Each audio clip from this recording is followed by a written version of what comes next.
What should the Lions be this season? What will they be? Dan Campbell's greatest work is yet to come. I think one more offseason of Brad Holmes, you can fight for the division. What do we do with Jared Goff? If the goal is to win division titles, if the goal is to win a championship, can the Lions win with this man? If you're good enough, you win.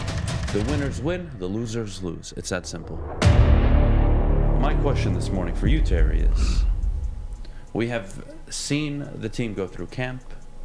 Yes. We've seen Jared Goff light up camp. We've seen some defensive players shine, some not perform to their level. What is Terry? And I don't want to hear about the past. I don't want to hear about 58 years. What I want to know is very tunnel vision. This is an NFL team, right? It's right. an NFL project. It is. Manned by a very competent GM, a question mark at head coach, and I would say a middle-of-the-pack quarterback. Nothing special, nothing complete trash. I would agree with that. And my question to you is, what should the Lions be this season? And the second aspect to that is, what will they be? All right.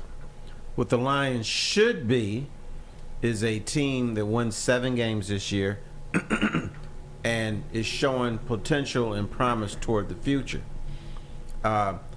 What they should be is all this optimism we're seeing now needs to be there in September, October, November, because this is the first time I've heard that things are different with the Detroit Lions during the preseason. But it changes once they start playing in the regular season. Guys get pissed off. Guys who think they're going to play are not playing as much. You have faith in a quarterback who's looked good during the preseason. All of a sudden, he's like butt cheeks. Yeah, he's like butchering stuff. So that fractures the locker room. And so Dan Campbell's greatest work is yet to come because he's acting as a cheerleader now. In September, October, November, he's going to have to put salves on wounds. How well does he do that? That's going to be the question. He's going to have to be a problem solver. Yes. And if we're fair, nobody liked watching this team for the first 9 games of the year. It wasn't fun. Hell, No. even the first 10, 11. Even the tie against Pittsburgh was a drag. That wasn't anything to be proud of. But they had a problem. Quarterback wasn't playing well. He had no weapons. And the offensive coordinator couldn't get anybody to perform to an average level. And he was of the fighting offensive. with his quarterback, which Yes. is not good. Yes. And what happens? Well, they sign Josh Reynolds. They demote Anthony Lynn. They put him back. Dan Campbell takes over along with Ben Johnson. And your quarterback goes on a stretch of games where he has one of the highest passer ratings in the NFL. An 11-2 touchdown to interception comparison. Decent amount of yards per game. I would say roughly over 263 was the average. And you're looking at a quarterback who improved down the stretch. And who was the beneficiary of it? A player that you drafted in the 4th round that nobody knew of 10 weeks into the season. Mm-hmm. We were comparing him to Hines Ward in terms of his build, his little size. Could he be a similar version of that? We did not expect that type of production last season from a 4th round wide receiver. That's nice to see. Problem solving.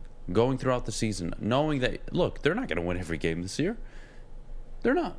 They're not a 12, 13, 14 win team this year. They're not. So what they should be is a team, I believe, that's fighting for a wild card spot. Not the division. I don't think they're there yet. I think one more offseason of Brad Holmes, you can fight for the division. But this year, I think fight for a wild card spot. Not even make the playoffs. That is fair because you can do that with a losing record. Yes, especially in this NFC. Right. I tell you what really angered me and it showed me the Lions were not serious about winning a few years ago was when Martha Ford, when she was trying to decide, should I keep Matt Patricia or not? And she said, if he is in the playoff hunt, in December, I'll keep him. But you can be in the playoff hunt with a 5-7 record. You could be in the playoff hunt with a 6-8 record. To me, that's not improvement. That's not advancement for where the team was at that time. So, playoff hunt in the NFL in December doesn't mean you have to be a good team. You have to be a team that wins and loses, wins, loses. It's just competent. You want to be in December playing meaningful games. And you may very well lose them, Terry. I don't believe you're good enough yet. But there is one thing that could change all of that we just don't know. Is Dan Campbell that guy?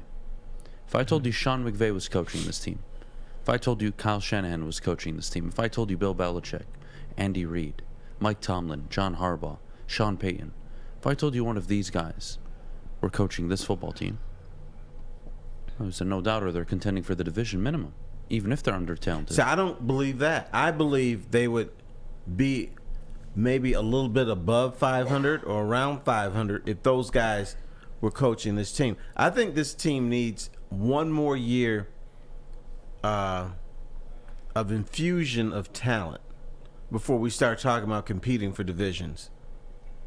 Because you not only have to have the talent, but you have to have that mentality.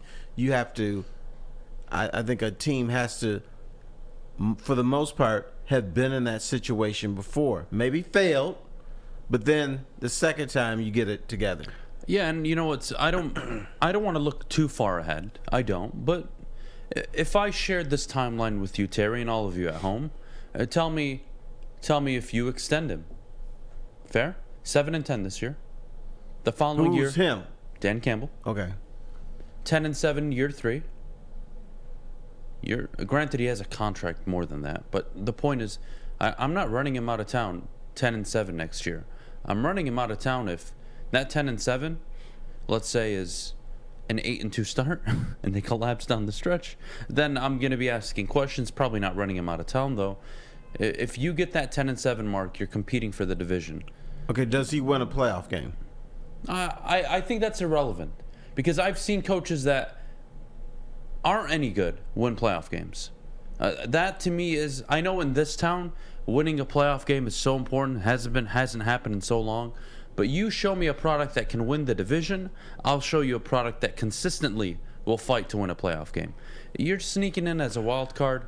If you want to try to be the Giants or the Ravens or even the Niners last year, good luck. But now you're talking about 10-7 in year 3 or 10-7 in year 3, and I think that gives them year 4 to say, hey man, this is our year to win the division.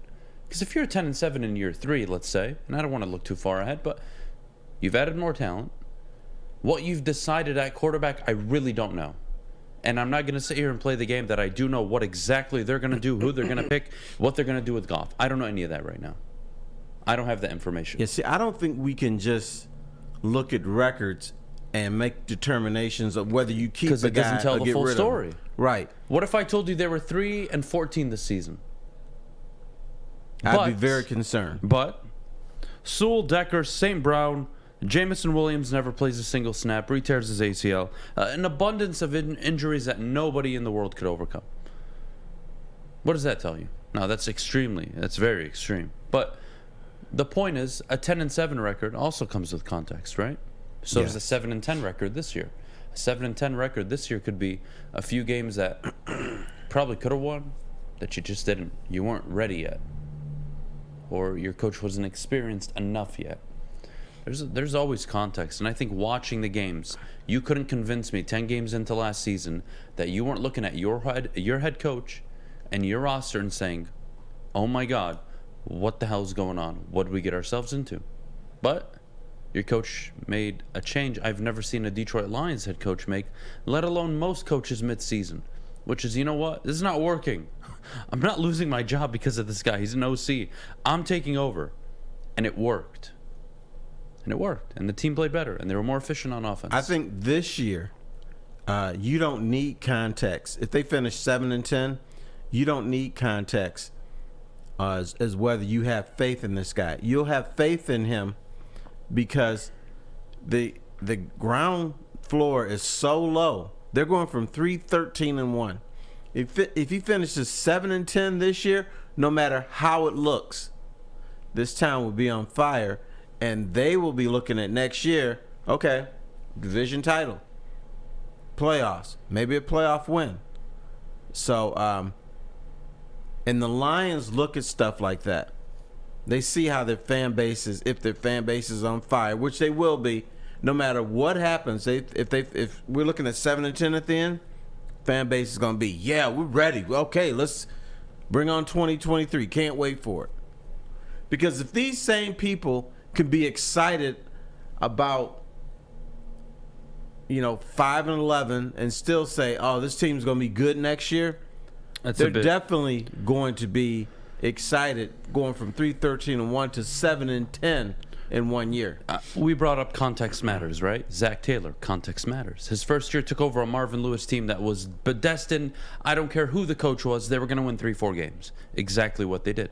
They got Joe Burrow, right? He goes into his second year with Joe Burrow, with T. Higgins, with Tyler Boyd. They look very good on offense. They're putting up points. They're just not as talented on defense, and they're missing one or two more pieces on the offensive side of the ball. Mainly a number one wide receiver and a good offensive line. Well, you saw glimpses. They did have a losing record. Burrow did go down midway into the year. And I know a lot of people were calling for his head, but I looked at his situation. Did I think they were going to be a Super Bowl team, Terry? No. But did I think they were going to compete for their division? Yeah. Yeah, because Joe Burrow was that good, and their offense looked that good. And then they went out and got Trey Hendrickson and Jesse Bates. And then they went out and drafted a few other pieces. And then you go into the season, and 10-7 was good enough that year to win the NFC North. It just was. Overachievement, maybe a little bit, yeah. The Super Bowl, definitely an overachievement. But the point was, there was context to his first 2 years. There can be a story where Dan Campbell doesn't. But boy, it puts a lot of pressure on year 3, because if Zach Taylor would have gone out last year and went 7-10, he's out of a job, Terry. He's out of a job. It's just the truth. Yeah. But yeah, things are a little bit different here, because you not only are you evaluating your coach, but you're evaluating your quarterback. So now we got to go to Brad Holmes. We have to go to Dan Campbell. We have to go to the front, the people who are in the front office, Chris Spielman and all those guys, have to have serious meetings, as in plural. What do we do with Jared Goff? If the goal is to win division titles, if the goal is to win a championship, you really have to evaluate his play and say, can the Lions win with this man, or do you need somebody else? So it's an evaluation process for your coach. Your coach was gonna, in my mind, will pass in flying colors if you finish 7-10. But you still need to look at your quarterback, because you got to evaluate that. As we sit here today, I don't think you can win multiple playoff games with Jared Goff as your quarterback for the Detroit Lions. I don't think you can win a division title with Jared Goff as your quarterback for the Detroit Lions. But that's what we're going to be looking at this season. See, I would only disagree, because I believe there's one factor that if I told you this was true, I think you could. And that's if the head coach was a top 10 head coach in the NFL. You just put a caveat on it. And so that's a pretty big one. Well, that's the reality, though, Terry. Mike Vrabel's winning with Ryan Tannehill. Sean McVay won with Jared Goff. Mm-hmm. Kyle Shanahan's winning with Jimmy Garoppolo, now with Trey Lance. Like, come on. If the guy this game is so simple. If you're good enough, you win. The winners win, the losers lose. It's that simple.